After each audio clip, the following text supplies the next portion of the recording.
Muy buenas noches, hermanos, hermanas. El Señor les bendiga mucho.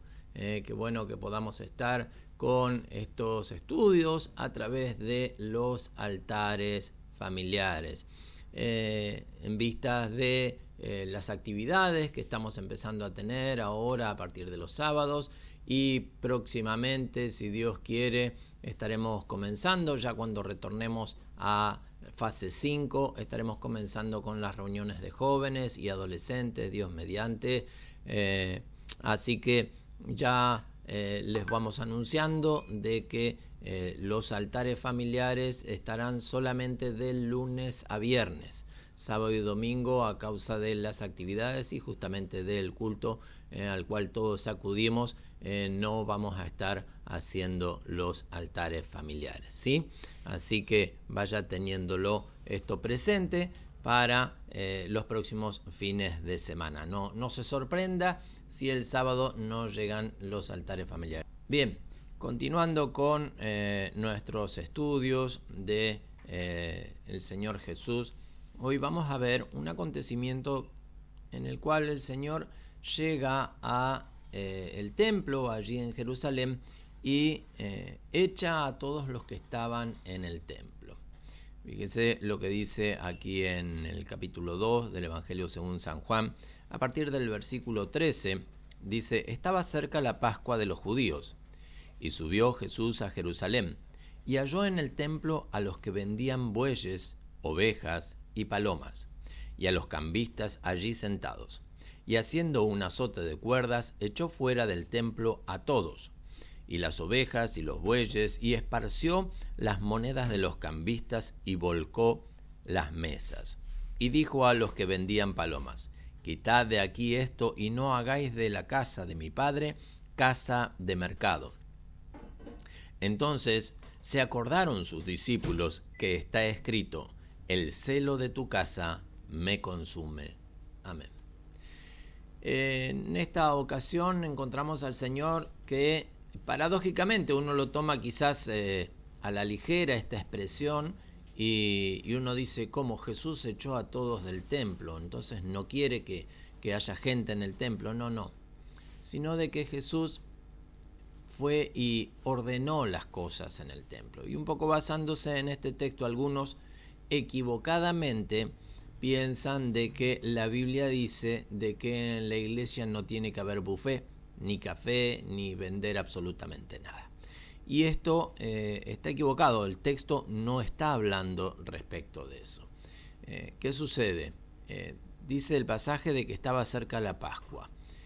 ¿Qué pasa con la Pascua? Gente de toda Israel va a el templo allí en Jerusalén a justamente participar de la Pascua, y cada uno de ellos lleva para su sacrificio, para su ofrenda a Dios, ¿no es cierto?, a través de animales, a través de tortas a veces, y bien, todo lo que en aquel entonces estaba acostumbrado a hacerse para estas fiestas. Y allí es cuando llega el Señor y se encuentra un mercado prácticamente dentro del templo. ¿Por qué?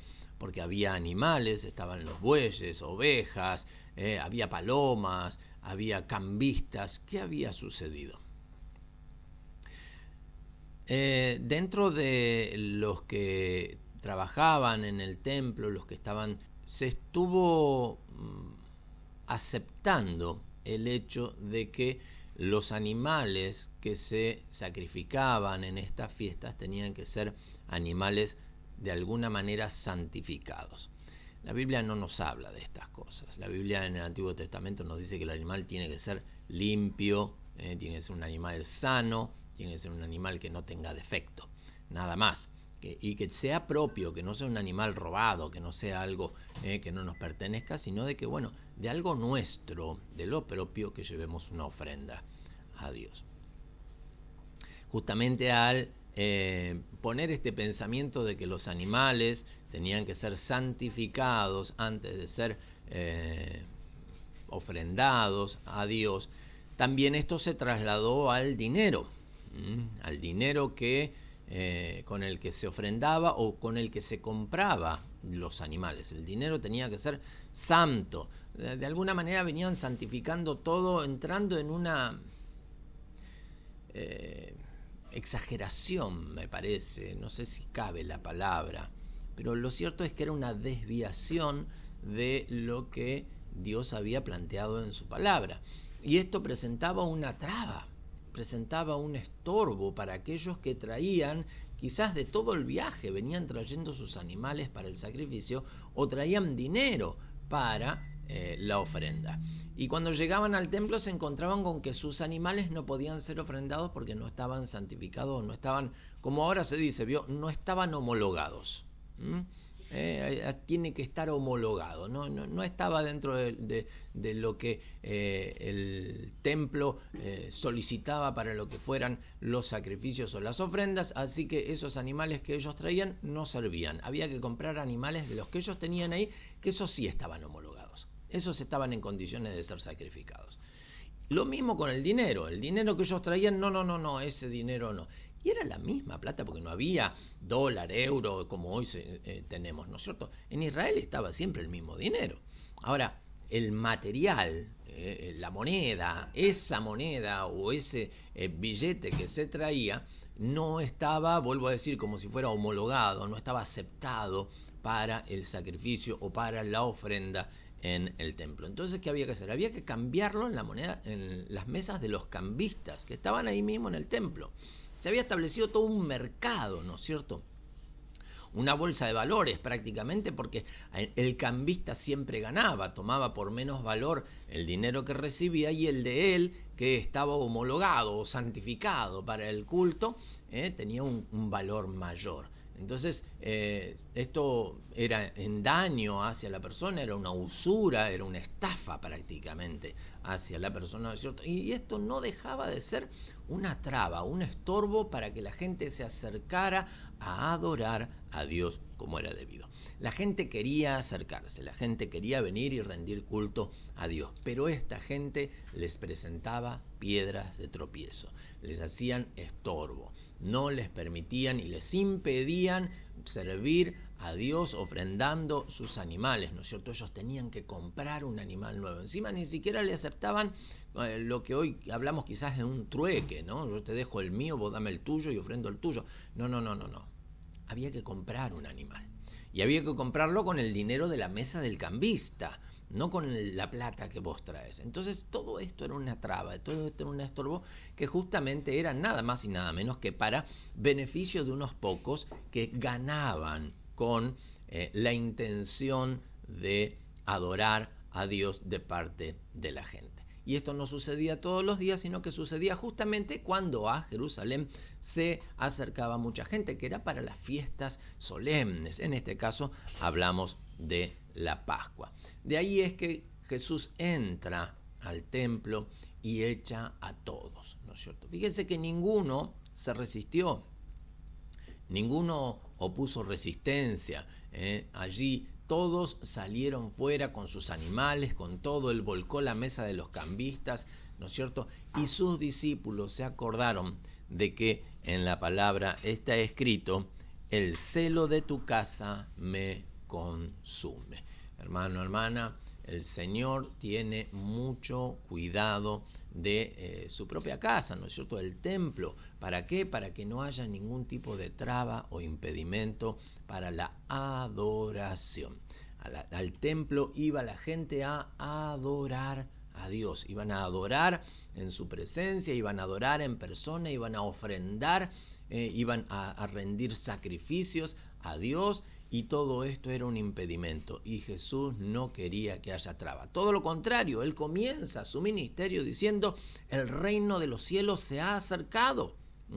Y de esta manera le estaban poniendo una valla, le estaban poniendo una barrera a la gente. En vez de permitirle a la gente acercarse para rendir culto a Dios, no, ellos le presentaban un impedimento que no tenía nada que ver con la palabra del Señor y que solamente era para comercio, para beneficio propio. De ahí es que el Señor dice: no hagáis de la casa de mi Padre casa de mercado. Vuelvo a decir, algunos toman este texto pensando de que en la iglesia no tiene que haber buffet.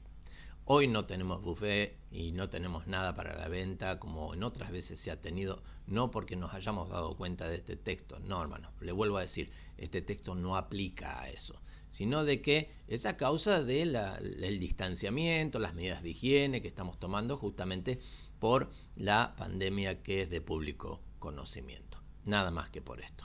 Por eso hermano, tenemos que tener mucho cuidado cuando leemos la palabra del Señor y lograr interpretar correctamente cada una de las expresiones del Señor. En esto vamos a tomar tiempo en estos próximos altares familiares que estaremos llevando adelante. En las expresiones del Señor, ¿por qué dijo esto y a qué se refería? Oramos al Señor. Padre, amado Dios, te damos gracias. Gracias, Señor, porque hoy nosotros, Señor, tenemos libre entrada en tu presencia. Porque tú, amado Jesús, al morir allí en la cruz, Señor, rompiste esa separación que había entre el hombre y Dios. Ya no hay ese velo que estaba entre el lugar santo y el santísimo. Señor, hoy podemos entrar confiadamente a tu presencia. Gracias, bendito Dios, porque no hay ningún tipo de trabas, no hay impedimentos, Señor. Hoy podemos venir, amado Señor, a rendirnos verdaderamente delante de ti, Señor, y no encontramos ningún tipo de freno, Señor. Líbranos, Señor, y aún, Padre eterno, no permitas, Padre Santo, que nos sea impuesta alguna traba, que nos sea impuesto, Señor, algún impedimento, Señor, en el nombre de Jesús, Padre, en estos tiempos, Señor, que las cosas vienen siendo trastocadas a nivel legal, Señor, con tantas cosas que vienen con la ideología de género y tantas cosas, Señor, no permitas, bendito Dios, que con todo esto quieran inmiscuirse en la iglesia y presentar de alguna manera, Señor, una traba para que podamos adorarte. En el santo y maravilloso nombre de Jesús, Señor, te lo pedimos y te damos muchas gracias, Señor. Amén y amén. Hermano, hermana, le mando un gran abrazo y espero que todos se encuentren muy bien. Muchas bendiciones para todos.